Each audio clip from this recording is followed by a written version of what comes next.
It's early morning, you can see the sun's still out. We've decided to make an early start, try and get some detectoring done before the rain comes. Hopefully we'll get some good finds for you today, so stay tuned and we'll see what turns up.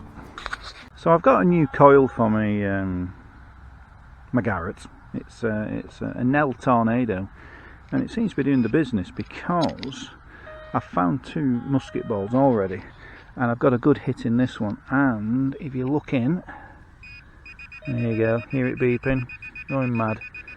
There's another one there on the floor. So it's paying dividends already. I've only been detecting about half an hour, and this is my 3rd musket ball, and this one's in a good condition. Not on mark on it. Look at that, it's fantastic. Excellent. A really good find, good start to the day.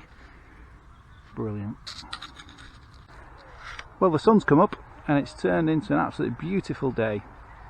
Although the clouds over there look a bit threatening. But we've got skeins of geese flying over us, we've got blackbirds singing, robins singing, and Big Brother's just made a brilliant find. Now, what do you think that is?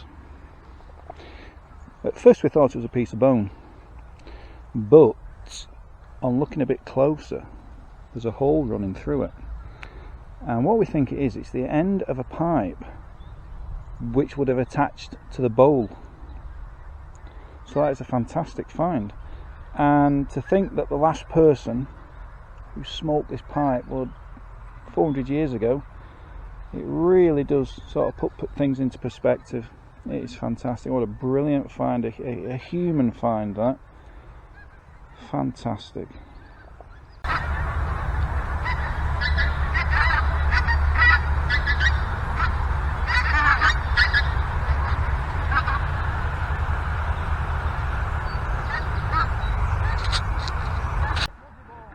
Now, I've just seen a covey partridge land in this field, so I'm going to see if I can flush them out, and there you can see them brilliantly, brilliant camouflage. I think they're actually red-legged partridge the way they were flying, but they're here somewhere, and I'm going to find them for you. Where are you? They're here somewhere. They'll take off. There you go. Brilliant. You see that? See how they took off then? And how they landed? Oh, they're actually, yeah, covey partridge. Nice.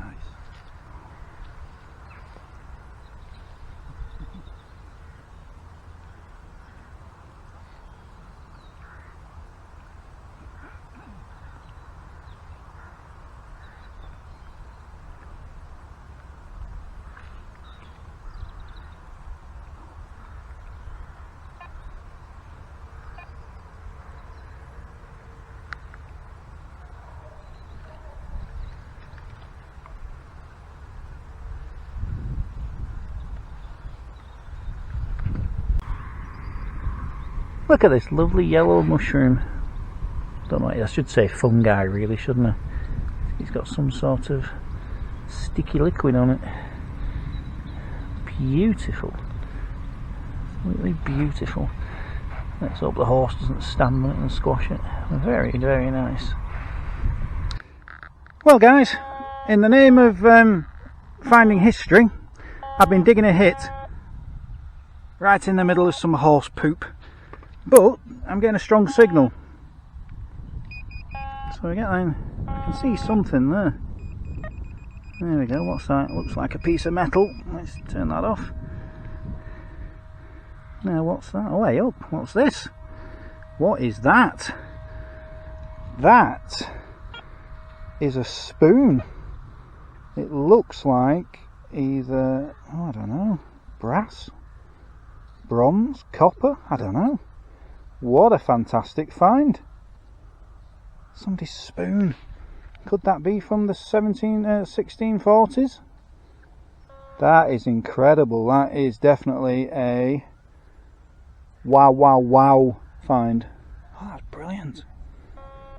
Be interested to see what it looks like when I've cleaned it up.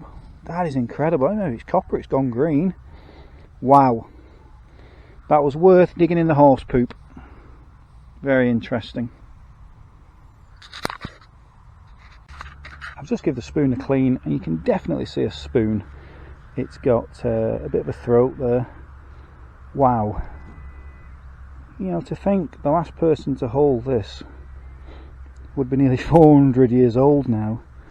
That is incredible. What a link to the past that is. Fantastic. I wonder what it's used for. Maybe used for measuring powder. Yeah, measuring gunpowder, could be. Don't know, but it's a fantastic find. What a link to the past.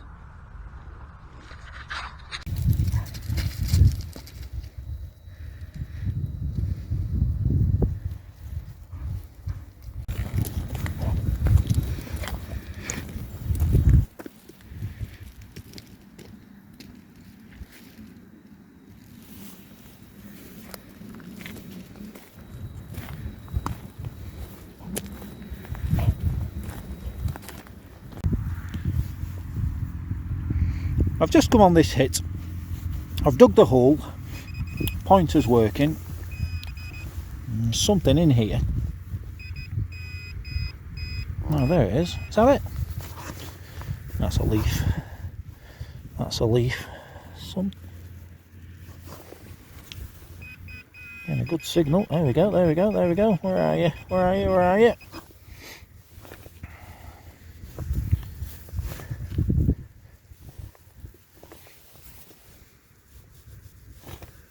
Ah, there it is, it's come out. Now what's that? Is it? Oh, is it a coin?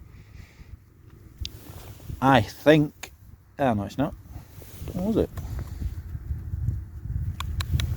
It's lead with a hole in the middle. I don't know if you can see that. It's a lead disc with a hole through the middle. And it's concave. I'm absolutely stumped. Is it a button, I wonder? I don't know, I'll have to clean it up and have a look, see what it is. I don't know, puzzled at that one. I do like finding these mystery items. Very, very nice find.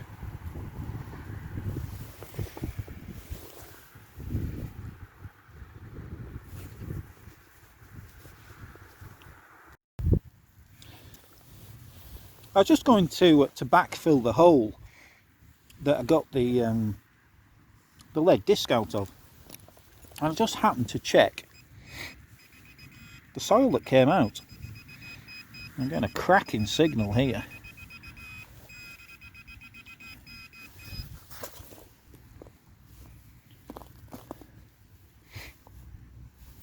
See that? It's like a stone. Oh no, it's still here, whatever it is. Trying to do it one-handed and all the camera, so apologies.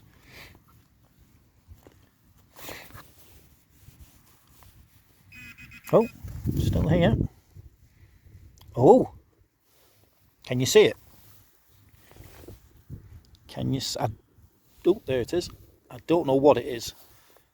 It looks like a coin. Is it a coin? Oh wow! What on earth is that? Very small. It's how many sides? Is it 1, 2, 3? It's octagonal, and it looks to have writing on it. Tell you what I'll do. I'll give that a clean up in a minute, and we'll see if it says anything on it. Oh, what a fantastic find! You know what it means, though, doesn't it? If that is a coin, we have to do the coin dance. How cool is that? Look at that. Oh, please be a coin, please be a coin, please be a coin. I've not seen anything like that. It's very thin. It's about the size of maybe the size of a penny. And it's octagonal in shape. And it came out the same hole as the lead disc. Wow. Guys, this could be a really, really old coin. Oh, I hope it is. Wouldn't it be great if it was? I'm going to clean that up in a minute. Stay tuned, guys. This could be a good find.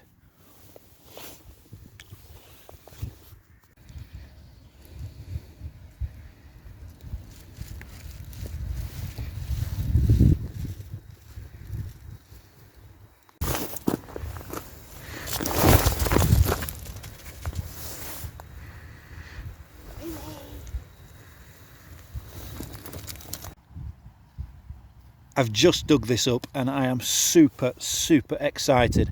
At first I thought it was a coin, because you see how small it is, but I think it's some sort of lead seal. It's not very big, and it has some writing on. I can make out it says BV.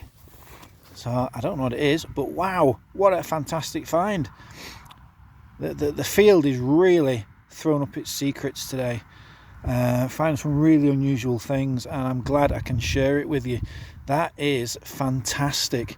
I'm so impressed. I can't wait to get home and give it a clean and find out what it says. Oh, incredible. Really pleased with that one. I've decided to dig this hole. It was pinging as iron. So when I went over it with a metal detector, I was getting sort of another hit. So I thought I'll give it a dig, see what turns off. I've not actually gone in it yet with the pointer. So let's hope there's something in. So let's see. Oh, way up. What's that? Oh, that's going. Oh! Look what I found. It is, and I can get it out. It's the lid of a musketeer's powder flask. How incredible is that? I don't know if you can see it. Can you see that? Wow. Oh, that was on my wanted list. You know, since Big Bruv found one. I had to find one. You can still see the lugs on the top where the string would have gone. Fantastic. Absolutely incredible. Oh, I'm so pleased. Oh, that is... Oh, I'm made up. Chuffed beyond words. That is mega. Oh, fantastic. And I nearly didn't dig it as well. Just goes to show, you know, dig everything. Oh, wow. Wait till that gets cleaned up. Oh, we're on a good one today, guys. Fantastic finds coming up. Stay tuned.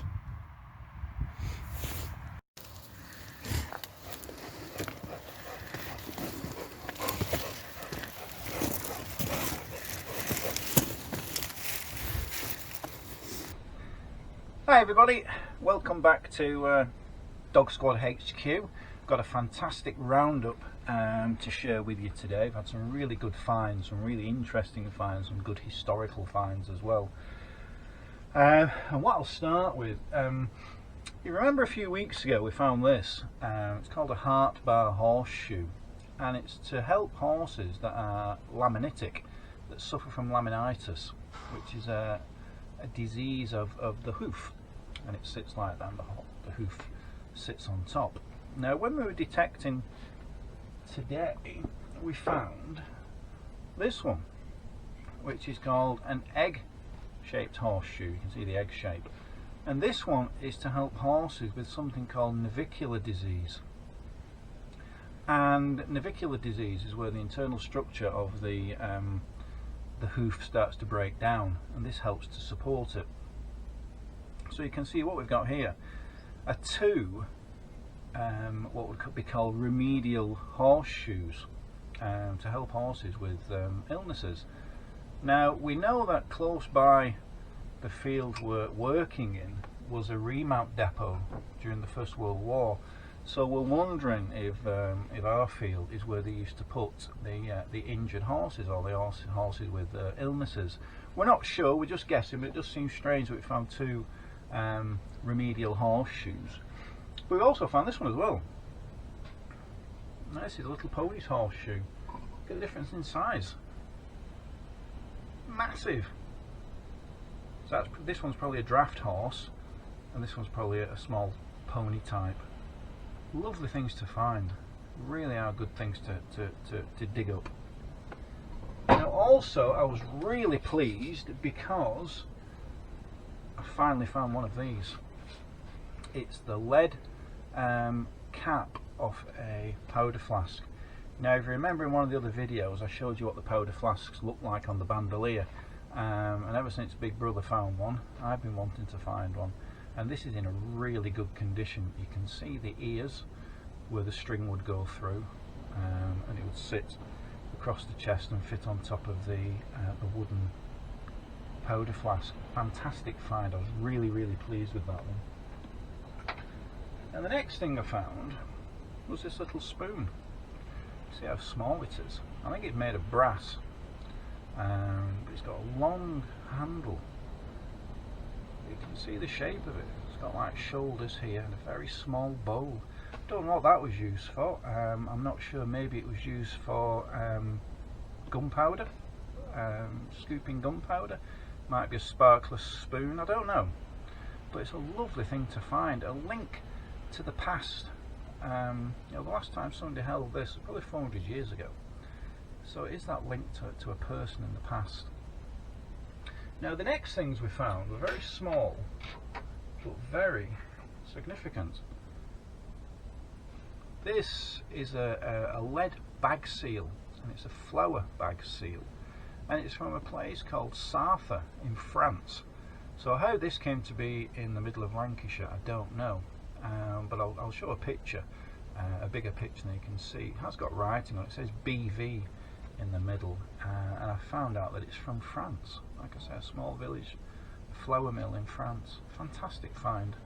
Where it came from, I don't know, and I'll probably never know. But it's great to have that, just that piece of history in your hand. Now, the one that got me really fired up was this one, the octagonal token. I thought it was a coin at first, but I've done some research and it isn't. It's from the Star Music Hall in Bolton. Now, the Star Music Hall came about 1840 when a man called Tom Sharples took up residency at the Star Inn. And on the side of the inn, he built the Star Theatre and Museum. And the museum had waxwork figures in it, had stuffed animals and stuffed birds. And it became one of the premier places to go in Bolton. Now the theatre, the acts began at 7:30 every night, and each act was brought on stage by the theatre manager hammering on a desk with a mallet. And it was, to see the shows, it was either 2p or 4p, depending on how rich you were. And when you paid to get in, you were given one of these tokens, which you would redeem for refreshments, probably some type of ale, and they were known as wet money.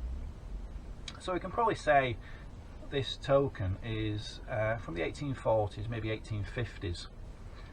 So when you went in, you were given one of these, and you could exchange it for maybe half a pint of ale or half a gill, as it was in those days. Now the Star Music Hall also had acts involving wild animals. And one of the people who worked there, he was the keeper of the menagerie, was mauled to death by the resident leopard, who was called Barney. And he was called Matthew Ferguson, and he was found with the leopard standing over him. So it has an interesting history, the Star Music Hall. And a programme from 1845 tells us that there was a man called F.A. Canfield who was billed as the American Samson, and also a group of people called acrobatic pantomimists. Now I've no idea what acrobatic pantomimists are, the mind boggles really, but it must have been good because they were sellout shows. So to find something like this and the history behind it is what it's all about. That's why we go out, that's why we go looking for things. We're looking for the treasure of history. You know, looking at the link, researching and finding out where it came from. It was such a surprise to find this came from Bolton, which is about 60 miles from where it was found. So imagine in the 1840s there were no sort of main roads like we have now. They're all dirt tracks. So how someone got to Bolton, to the Star Music Hall, I don't know. Maybe it was an organised trip out, but it would have taken a few days. Usually people tended to stay within about 12 miles of where they lived, because that's where a horse could comfortably go in a day. So to travel 30-40 miles, that was a few days. So it was really nice to find. Fantastic piece of history. So that was it, guys. I hope you enjoyed it, and like I keep saying, if you like the videos, press subscribe. Bramble's nose is down at the bottom, give it a boop, and I'll see you next time. Bye guys.